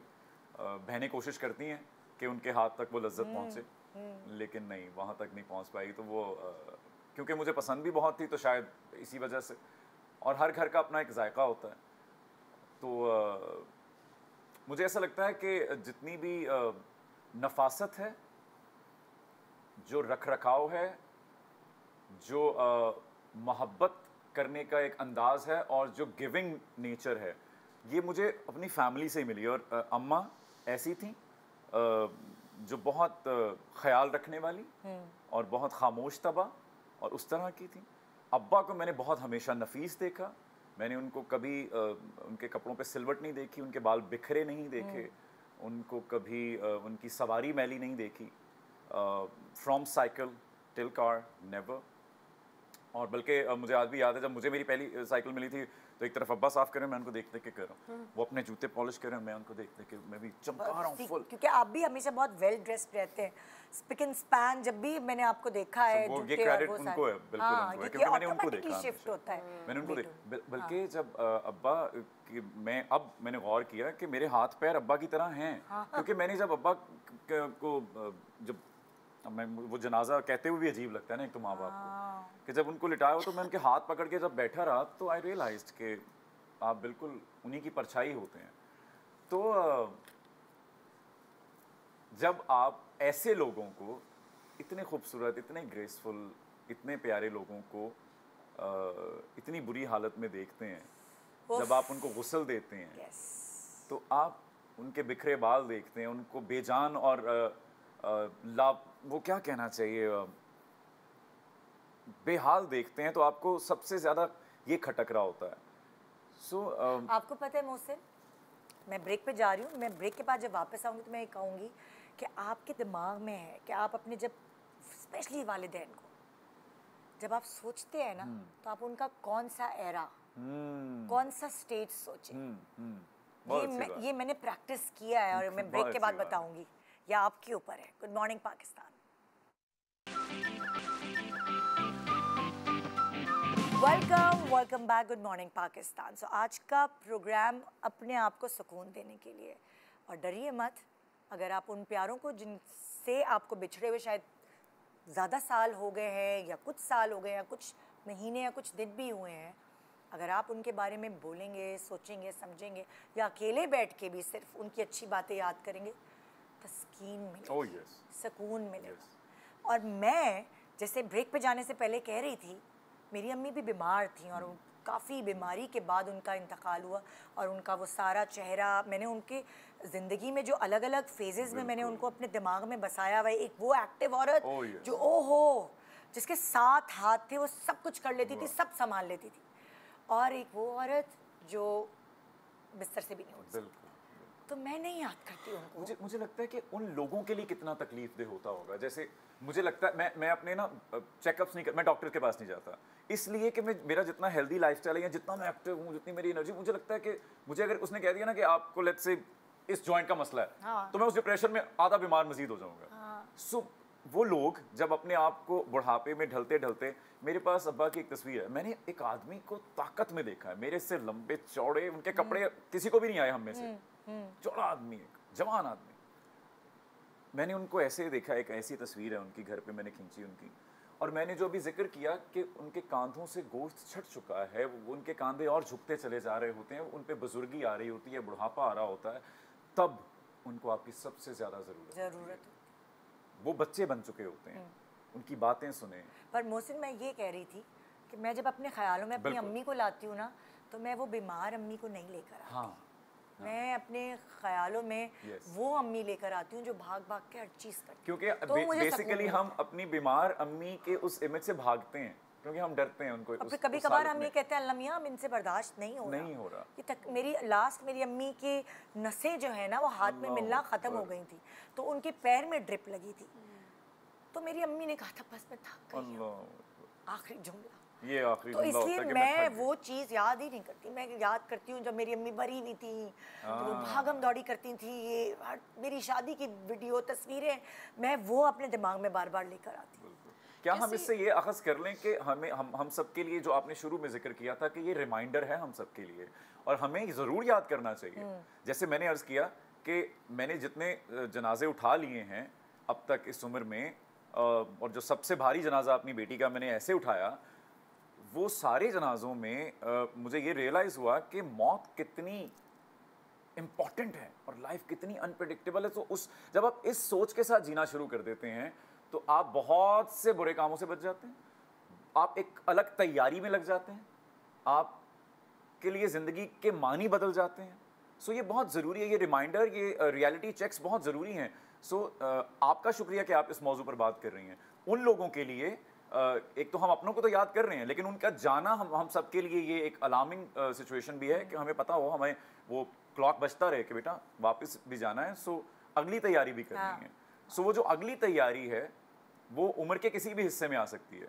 और वो सिर्फ तैयारी सिर्फ नमाज और रोजा और सब चीज़ नहीं है, हुकूकुल इबाद है। ओह यस, कि आप दूसरों से कैसे पेश आ रहे हैं। बिल्कुल बिल्कुल। ये ना सोचिए कि आपके मरने के बाद वो आपकी तारीफ करेंगे, बल्कि ये है कि मतलब लाइक आप जो बोएंगे वही मिलेगा आपको। बिल्कुल बिल्कुल वही मिलेगा। तुम कुछ कह रही थी? मैं कह रही थी तुम अपने, मैं चाहती हूँ तुम अपने अब्बू के बारे में और भी चीजें बताओ। मैं कह रही थी कि कैसे डांटे कितनी खाई हैं, डांटे बताओ ना अपने अब्बा की। मारे खाई हैं क्या, मैंने। किस चीज से मारते थे ये बताओ। पाइप रखा होता था स्पेशल मेरे लिए, सुबह स्कूल नहीं जाती थी, उठती नहीं थी, उन्होंने स्पेशल मेरे लिए पाइप रखा होता था। और मुझे सबसे ज़्यादा मार पड़ी है और मैं लड़कों की तरह ट्रीट होती थी। हमारे घर में लड़का कोई नहीं होता था, मैं सबसे बड़ी होती थी तो मैं लड़का होती थी, मैं टॉम बॉय होती थी। और सारे लड़कों वाले काम मुझसे करवाते थे और उनको तो एहसास ही नहीं होता था कि ये लड़की है। तो देखो उन्होंने तुम्हें इतना तैयार कर दिया कि भी नहीं होता यार, इन लोगों को भी नहीं होता। मैंने अम्मा को जो चक्कर लगवाए हैं ना, हमारा घर था जो, उसके ना छत पे ऐसे ग्रिल थी तो उसके इर्द गिर्द भागता रहता था मैं। अगर मैंने कुछ गलती कर दी और कराची के ज़माने में जो मैंने कोई भंड कर दिया ना, तो मैं भाग रहा हूँ। एक टाइम पे आके अम्मा थक जाती थी और फिर वो ना पोलाइटली घेरती थी मुझे, अच्छा चलो गंदे हो गए, भाग के देखो, चलो नहाओ। अब वो जब नहाने ले जाती थी ना, उस वक्त जो आपको भंड पड़ती है, इतने प्यार से घेरती थी, अच्छा बस ना आज चल। और फिर जो आपकी वो कमर पे चमाट आता था। अम्माओं के पास औजार होते, पाइप, चप्पल, हैंगर, वो पूरा उनको वो सिलेक्ट करना होता टैब में से कि अच्छा किससे कूटना है आज। मेरी अम्मा तो बस शिकायत लगा देती थी, उसके बाद साइड पे हो जाती थी, फिर पापा जाने और मैं जाने। मेरी अम्मी धमकियां देती थी और मैंने पहले भी शो में बताया, उनकी एक बड़ी मजाहिया सी धमकी होती थी, मुंह तोड़ के उल्टा लगा दूंगी। तो मैं कहती थी मुंह तोड़ के उल्टा कैसे, मैंने इमेजिन किया, काफी बुरी लगती है। और पंखे से उल्टा लटका दूंगी। ये सही है। मारती नहीं थी, धमकियां देती थी। अच्छा मुझे तो ऐसा इन्होंने लड़का बना दिए ना, नज़ाकत बिल्कुल ही खत्म कर दी है। पिछले प्रोजेक्ट में मुझे नज़ाकत सिखाते रहे हैं और सबको ऐसा ही लगता है कि मेरे अंदर कोई लड़कियों वाली बात ही नहीं है। जब डायरेक्टर साहब ने हथियार डाल दिए कि थोड़ी सी नफासत, थोड़ी सी नज़ाकत, थोड़ी सी निस्वानियत, तो वो इनको फिर मुझे करके दिखाना पड़ा कि ऐसे आओ और गाने में यूं मतलब यहाँ तक तो हमें अब्बा ने बना दिया ना उसको। एग्जैक्टली। लेकिन प्रैक्टिकली उसकी जिंदगी में ये चीज बहुत काम आए, क्योंकि जाहिर है एक तरह से तुम सरबराह बन गई ना घर का। और फिर वो जो सरबराह बनता है तो वो फिजिकल अपीयरेंस से ज्यादा वो अंदर से मर्दमार होना जरूरी हो जाता है। मेरी पापा के साथ इतनी क्लोजनेस नहीं थी, मगर मेरे अंकल थे जिन्होंने हमें पाला है और उनके साथ बहुत क्लोजनेस थी और मैं उनके साथ हर तरह की बात कर लेती थी। हमारे अंकल, मामू या चाचा, किसको कह रही थी? नहीं, अब्बू के दोस्त। वो पापा के दोस्त थे, नेबर थे, लेकिन उन्होंने बचपन से हमें वो हर रोज़ आते थे, देखते थे कोई मसला तो नहीं है, तो उनका बहुत बड़ा रोल है हमारी लाइफ में। और मैं आज तक पापा की मौत पे मुझे सुकून आ गया, मुझे तसल्ली हो गई थी। मुझे आज भी लगता है कि उनकी सांसें कहीं चल रही हैं और वो आसपास कहीं मौजूद हैं। ये अलग बात है कि उनकी डेथ के बाद एक इनसिक्योरिटी होगी कि पता नहीं अब किसकी बारी है, लेकिन अंकल की डेथ पे मुझे बहुत जो है ना फील हुआ था। उनके बारे में मैं बात करती हूँ ना, थोड़ी देर के बाद मेरी हालत ठीक नहीं रहती, लेकिन पापा का मुझे सुकून आ गया था, मुझे तसल्ली हो गई थी। मगर तबीयत खराब थी, अंकल का नहीं। हमारे अब्बू की तबीयत खराब थी। उन्होंने डे फर्स्ट से हमें इस चीज़ के लिए प्रिपेयर किया हुआ था कि मौत बरहक है, आज तो कल आनी है। वो हर वक्त अपनी मौत का इंतज़ार करते रहते थे कि बस अभी आई, और हम भी आए दिन उनको हॉस्पिटल लेके जा रहे हैं, एमरजेंसीज लेके जा रहे हैं, और उनकी हालत इतनी बिगड़ जाती थी। हर दफ़ा हम कहते थे अभी गए। लेकिन उस दिन मुझे लग रहा था कि हर दफ़ा बच जाते हैं तो शायद इस दफ़ा भी वो बच जाएंगे। बट उस दिन पता नहीं अजीब सी फीलिंग हो रही थी, ऐसा लग रहा था जैसे खुदा सामने आ गया हो और आपको एक अजीब सा ना सब्र आने शुरू हो जाता है, आहिस्ता आहिस्ता सब्र आने शुरू हो गया। मैं अपने आप से खुद कलामी करी थी कि आज के बाद मैं हॉस्पिटल कभी नहीं आऊँगी। मैं नहीं आई। मुझे ख्वाब भी आया कि पापा की डेथ हो गई है, 1 हफ़्ता पहले आया था और मैं घर वालों से इस ख्वाब का जिक्र करती हूँ और मैं इस ख्वाब से 1-1.5 हफ़्ते तक बड़ी डरी हुई थी और मैं वो ख्वाब सुना के कहती हूँ कि भाई ये शोर ना उस खामोशी से बहुत बेहतर है। तो तुम भी कह रही हो तुम्हें ख्वाब आ जाते हैं, अभी भी ऐसे ही होता है। और ये जो ख्वाब आते हैं वो अपनों के आते हैं या दोस्त के अब्बू के भी आ जाते हैं, तो मतलब लाइक मैं सब बताती चीजें? हूँ। सबसे पहला आई थिंक ख्वाब यही था, आई वाज 14 years old और मुझे ख्वाब आया कि फैमिली में, अच्छा मैंने ख्वाब देखा कि I don't even want to say who, लेकिन मैंने ख्वाब देखा कि one of my close family members जो घर में रहते हैं उनमें से एक को बहुत बुरी चोट लगने वाली है या उनके साथ कुछ बुरा होने वाला है। ज़ैनब, oh my God, मैंने अपनी मामा का देखा। अब मैं उठी हूँ, डाइनिंग टेबल बैठी हुई हूँ, सुबह नाश्ते का मैं रो रही हूँ। मैंने कहा माँ इस तरह के ख्वाब क्यों आते हैं? अच्छा, औरतें जो होती हैं ना वो नहीं तो स्पिरिचुअली आगे तो बताओ मुझे। वो कहती हैं कि इस तरह से कुछ नहीं होता, बस अल्लाह के हवाले कर दो दुआ करके, कुछ नहीं होता। मैं रो रही हूँ, मैं रो रही हूँ। कहती हैं क्या हो गया? कुछ नहीं होता, इस तरह से कुछ नहीं होता। मुझे नहीं पता था कि उनका खुद का भी इंट्यूशन स्ट्रांग था, उन्होंने खुद इस तरह की चीज़ें फेस की थी। कहती कुछ नहीं होता। Within I think a week और समथिंग दादा की इंतकाल हो गया। अब उसके बाद मैंने ख्वाब देखा कि मेरी एक बिल्ली थी उस वक्त, एट दैट टाइम मैंने ख्वाब देखा कि उसकी किटन्स हुई हैं। मैं बड़ी एक्साइटेड सैटरडे मॉर्निंग में उठी, मैं कहा माँ आपको पता है मैंने देखा है मेरी बिल्ली के बच्चे हैं। कहती हैं she is not even pregnant. मैंने कहा मैं तो ख्वाब देखा है ना। मंडे 2 days के बाद मैं स्कूल से घर आई हूँ, कहती हैं देखो तुम्हारी बिल्ली के बच्चे हुए। मैंने कहा व्हाट? इस तरह से हुआ। फिर मैंने कितनी दफा हो चुका है ये अब तक? ये it happened a few times, बचपन में बहुत अब होता कोई तुम्हें था। ख्वाब देखने के पैसे तो नहीं दे रहा कि भाई तुम ख्वाब देखो? अच्छा, फनीली इनफ कुछ दिनों पहले मुझसे बाबा ने पूछा क्या ख्वाब आ रहे हैं आजकल। ओए होए। मैंने कहा क्या मतलब क्या ख्वाब आ रहे हैं, कहते हैं बताओ। मैंने कहा बाबा मुझे हर रोज़ बहुत ख्वाब आते हैं, I am that kind of person. तो फिर मैंने उनको एक ख्वाब बताया कि अब ये चीज़ होनी है, बट इट्स अ प्लान, तो मैं पूरी बात नहीं बताऊंगी। लेकिन मैंने कहा मैंने एक ख्वाब देखा, उसमें हम ये कर रहे हैं वो कर रहे हैं, ऐसा थोड़ा बहुत अनरियलिस्टिक सा था। तो कहते हैं फिर प्रिपरेशन कर लो, हम यही प्लान कर रहे हैं। मैंने कहा आपने सोचा भी कैसे कि आप मुझे कॉल करके पूछेंगे तुम्हें क्या ख्वाब आ रहे? कहते हैं बस ऐसे ही। अच्छा, अपनों के लिए मुझे ख्वाब आ जाते हैं। आई इवन सॉ कि मेरे मामू के ट्विन्स होने वाले हैं। मैंने मामा को बताया, कहती हैं नहीं मामी इज नॉट एक्सपेक्टिंग, उनके ट्विन्स हो गए। इस तरह से डेथ और बर्थ में देखती रही। लेकिन जब किसी और का होता है ना, मेरी एक दोस्त ने मुझे बताया कि हमारा दोस्त है, उसके पता नहीं दादा या किसी की तबीयत बहुत ख़राब है, पता नहीं क्यों मेरे मुंह से निकल गया he is not going to survive. कहती है ज़ैनब ऐसे नहीं कहते। मैंने कहा पता नहीं मुझे, सॉरी मुझे अच्छा, बस फीलिंग आई है। ये तो तुम ख्वाब की बात कर रही हो ना? नहीं, ये असल में नहीं, मैं तुम्हें बता रही हूँ कि हमारे जो वालिदैन होते हैं, हमें एक उम्र में नहीं पता होता कि ये जो कह रहे हैं यही होगा। अब वो देख लेते हैं कि ये दोस्त तुम्हारे लिए सही नहीं है। नहीं आपको कैसे पता? और जाके यही होता है। हाँ, मतलब वो जागते में उनको सब पता चल जाता है। और हम बहुत दफ़ा वो कह रहे होते ये नौकरी सही नहीं है तुम्हारे लिए या ये लड़का सही नहीं है तुम्हारे लिए, मतलब हम उस वक्त रियलाइज नहीं करते और बाद में फिर हम कहते हैं यार आप लोगों को कैसे पता चल जाता। अच्छा, अब तो एट दिस पॉइंट आपकी अम्मी कभी आपको कोई अलर्ट्स देती थी जब आप टीनेज में थे? ये मैं सबसे पूछूंगी तुम सब लोगों से। मैंने गुज़िश्ता रोज़ भी एक शो पर कहा था, जिक्र किया था फैसल भाई के शो पे, कि जो मैं जितने भी मैं नशों से दूर हूँ ना, मैं ड्रग्स नहीं करता, मैं अल्कोहल कंज्यूम नहीं करता, मैं किसी भी किस्म का नशा नहीं करता, मैं स्मोक नहीं करता है। सो ये जितनी भी ये इन आदतों से दूरी है, उसकी वजह एग्जैक्टली यही थी। मेरी माँ थी और उनका वो एक और अब्बा का भी ऑफ कोर्स वो खौफ भी कहीं ना कहीं वो मैटर करता है। अम्मा ने कैसे कंट्रोल किया उन चीज़ों से? अम्मा का जो एक मुझ पे भरोसा था ना, मैं वो नहीं तोड़ना चाहता था बेसिकली। उन्होंने मुझे परवान ही इस एतमाद के साथ चढ़ाया कि मैं गलत नहीं कर सकता कुछ या मैं गलत नहीं करूँगा कुछ।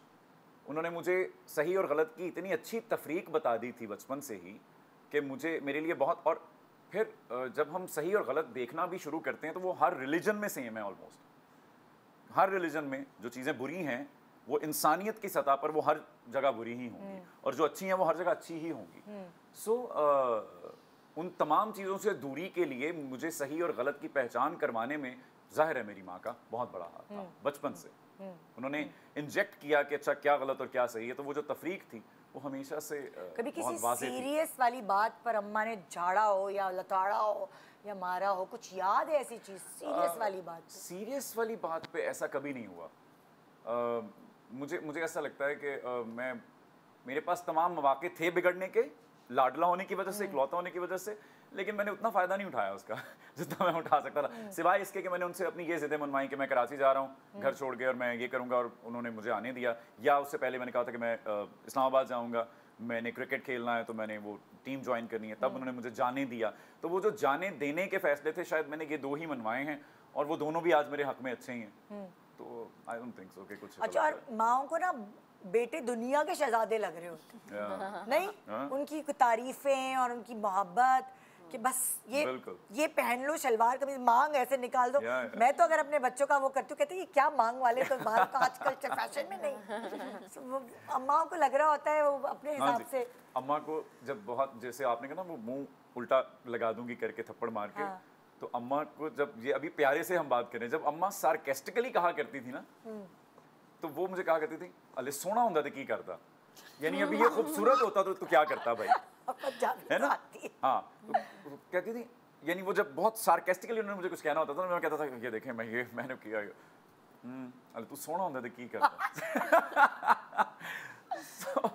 सो अम्मियों को वैसे तो हम प्यारे ही लगते हैं किसी भी सूरत में, हम तो चांद के टुकड़े ही लग रहे होते हैं, लेकिन यस कभी कभी अम्मा के सेंस ऑफ ह्यूमर के बारे में हमारी फैमिली में बहुत मशहूर है। अम्मा का और उनके भाई जो मेरे बड़े मामू थे, जो कि खुद भी शायर थे, तो वो रियाज अंजुम साहब, सो वो और अम्मा, उनका सेंस ऑफ ह्यूमर बहुत लीथल था, यानी वो कहीं पे अगर बैठ गए हैं तो वो किसी को भी पकड़ के तो वो उनको अच्छे तरीके से एक महफिल की जान बन सकते हैं। आपके अंदर जो सेंस ऑफ ह्यूमर है, मुझे लगता है अम्मा से या may be from the family, ये होता है। ये हालांकि मुझ पे ये इल्जाम भी लगता है कि फैसलाबादियों का ह्यूमर बहुत अच्छा होता है, लेकिन मुझे लगता है कि मैंने फैसलाबाद से ह्यूमर से ज़्यादा म्यूजिक अडॉप्ट किया, क्योंकि दोनों चीज़ें फैसलाबाद में बहुत पाई जाती हैं।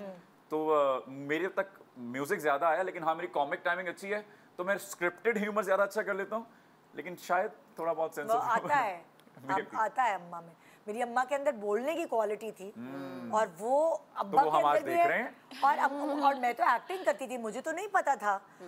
अम्मी ऐसे ही बैठी बैठी किसी भी टॉपिक के ऊपर कोई ना कोई बात, उनका मुताला बहुत वसी था, वो ज़्यादा लर्नेड थी और बहुत ज़्यादा अच्छी गुफ्तगू करती थी। मैं तो उनकी वो कहते ना इतनी सी भी नहीं हूँ, लेकिन जो कनेक्शन थी चीज़ों की वो मैंने शायद उनसे ही सीखी है। तो आपके अंदर खुद आती है वो चीज़, हमारे शऊर में बैठ रही होती हैं वो बातें, आपको पता भी नहीं होता, ऑब्जर्व कर रहे होते हैं और आप कहीं ना कहीं, हम सभी एक दूसरे से सीख ही रहे होते हैं।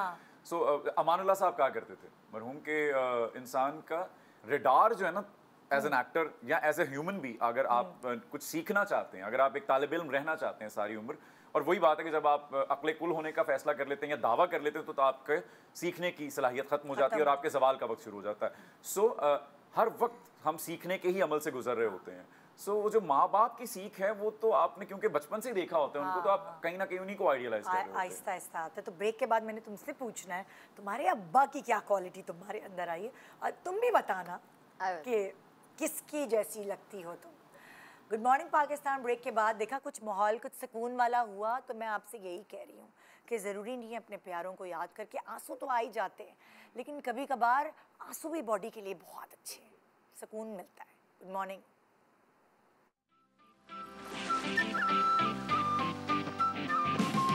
Welcome back. Good morning Pakistan. So आज हम अपने प्यारों को याद कर रहे हैं, उनकी अच्छी चीज़ें, कौन सी उनकी ऐसी चीज़ें जो आपके अंदर मौजूद हैं, बल्कि वो खुद आपके अंदर मौजूद हैं। आहिस्ता आहिस्ता आपको पता चल जाएगा ये। तो मैंने जाने से पहले तुमसे ये सवाल किया था कि तुम अपने अब्बा जैसी लगती हो, अम्मा जैसी लगती हो, या तुम्हारे अंदर उनकी क्या क्वालिटी या क्या आदत है जो बुरी भी हो? दिखती तो मैं दोनों के जैसी हूँ। हाँ। और मेरे अम्मा अब्बा दोनों ही कश्मीरी हैं, तो दोनों ही खूबसूरत हैं। हाँ। और अब्बा की क्वालिटीज़ हैं मेरे अंदर। एक बुरी क्वालिटी है मेरे अंदर। बुरी क्वालिटी? वो क्या है? मेरी बुरी क्वालिटी ये है कि मुझे गुस्सा आता है और बहुत आता है, जब आता है तो फिर टका के आता है। और मेरे अब्बा का भी ऐसा ही था, वो पागल जुनूनी हो जाते थे गुस्से में। और अच्छी क्वालिटी ये है कि सेल्फलेसनेस है, जिसके साथ मुखलिस हो गई एक दफ़ा, चाहे वो किसी भी रिलेशन में हो, बहन का हो या अम्मा का हो या ज़िंदगी में आने वाले किसी भी शख्स का हो या किसी दोस्त का हो, एक दफ़ा किसी के साथ मुखलिस हो गई हो और एक्सेप्ट कर लिया एज अ फ्रेंड या कुछ भी, तो उसके बाद वो लाइफ टाइम तक मैं अच्छी दोस्त और मुखलिस ही रहती हूँ। चाहे रिलेशन ख़त्म भी हो जाए लेकिन मैं हेल्पिंग हैंड रहती हूँ। और ज़र्फ़ का एक एलिमेंट आ जाता है इसमें कि सामने वाले के लिए एम्पैथेटिक बहुत ज़्यादा हो जाती हूँ। जैसे अब्बू की थी क्वालिटी तुम्हारी। अब्बू की जैसे थी, तो मैं लोगों का वो दर्द फील करने शुरू हो जाती हूँ और फिर मेरा बस नहीं चलता कि मैं मतलब अपने आप को खाली कर दूँ। एक दफ़ा मेरी जेब में 50,000 थे और एक फ़कीर आया और उसने मांगे, मैंने उसको 50,000 निकाल के दे दिए। ये भी जज्बाती है। अब तो सारी उम्र यही कहती रही अब्बा सब उतार के दिया है, हमारा सोचा नहीं, और तुम अब्बा जैसी हो। हाँ, वही शबी है तुम्हारी। सेल्फलेसनेस है और ज़र्फ़ का एलिमेंट है, गुस्सा है और क्या चलो हम है? इससे भी बस पूछते हैं बस ना, यही है। जैनब से भी पूछते हैं कि जैनब तुम्हारे अब्बू अम्मी की क्या क्या चीज़ें तुमने पिक की हैं? एवरीथिंग। मुझे लगता है I am a perfect mix of mama and Baba both. बचपन से मुझे हमेशा सब कहते थे कि तुम बिल्कुल बिल्कुल बाबा की कॉपी हो, डिट्टो। अब मैं जैसे बड़ी बड़ी जैसे हो रही हूँ ना, तो अब मुझे लोग कहते हैं कि नहीं, तुम्हारी अम्मा से भी शक्ल मिलती है। अब मुझे जो जानते हैं, माय फ्रेंड्स एंड ऑल, दे से कि नहीं, you resemble your mother a lot more. लेकिन बचपन से उन्होंने वो देखा नहीं मुझे और बाबा को साथ साथ। ऑब्वियसली सबकी एज के साथ साथ उनकी फीचर्स उस तरह से आपको नहीं रिजेंबलिंग लगते ना। लेकिन अगर बचपन की आप पिक्चर्स देखें, मेरी पिक्चर्स बाबा के साथ जब मैं 8-9 ईयर्स की हूँ, तो बिल्कुल फोटोकॉपी है।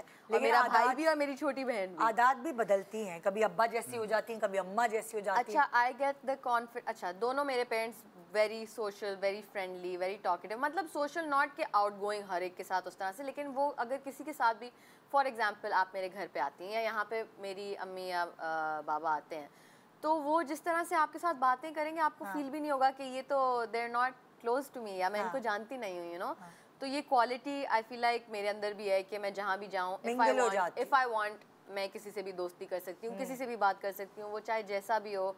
And another quality about both of them कि वो दोनों बहुत रियल हैं। वो किसी के साथ भी फेक नाइस होना या फेक ऐसे वो ऐसे वो बिल्कुल भी ऐसे नहीं है।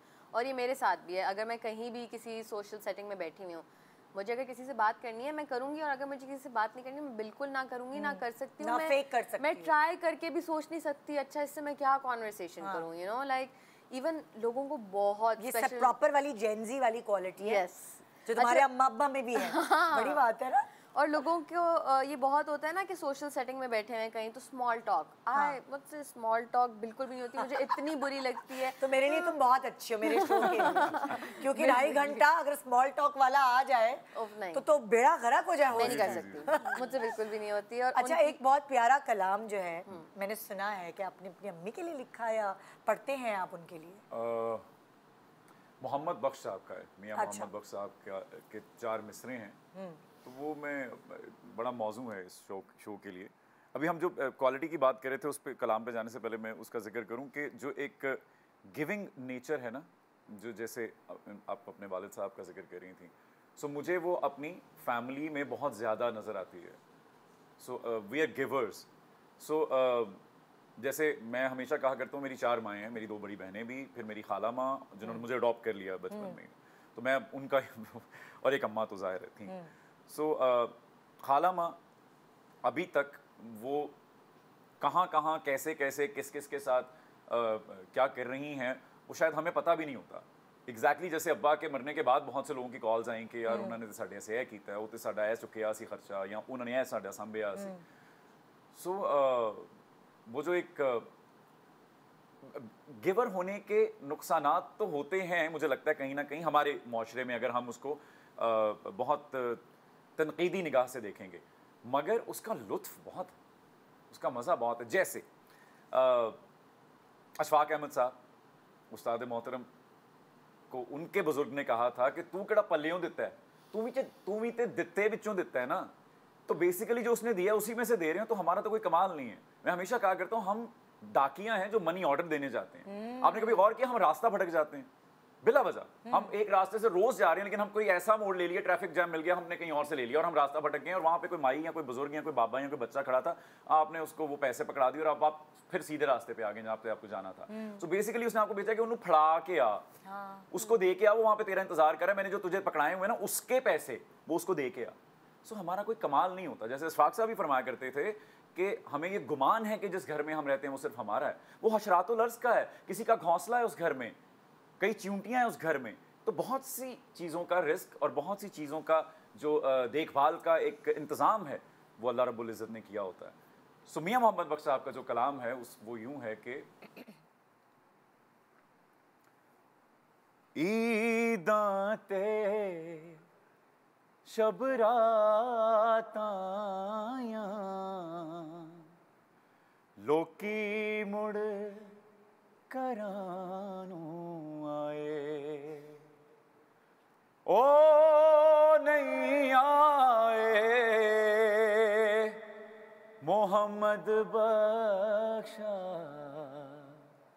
जेड़े आप हथी दफनाए।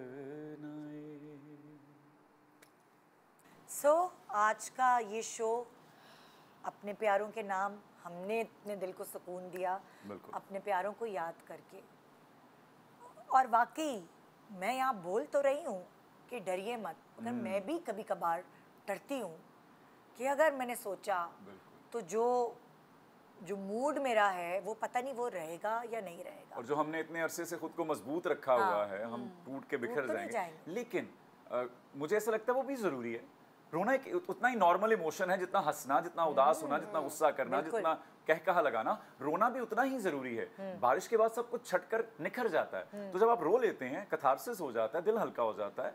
मुझे लगता है मैं बड़े एहतमाम से रोता हूँ, अपनी गाड़ी में बैठकर याद करके किसी एक याद को अपने साथ बिठाता हूँ साथ वाली सीट पे, और जाते जाते उसके साथ थोड़ा सा रोते हैं, हंसते हैं, खेलते हैं, बातें करते हैं, याद करते हैं, वो याद है यूँ, तो उसमें आपका सफ़र गुजर जाता है। आप उससे बातें भी कर लेते हैं, कभी रो भी लेते हैं।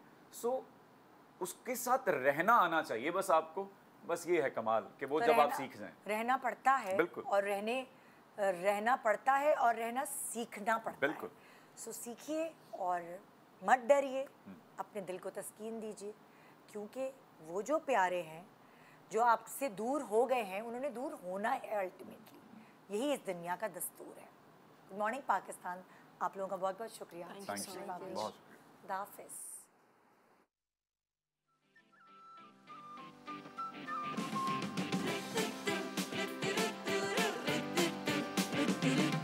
सुबह जो आई है तेरी पलके झूम के, हवा के साथ झूम के हाँ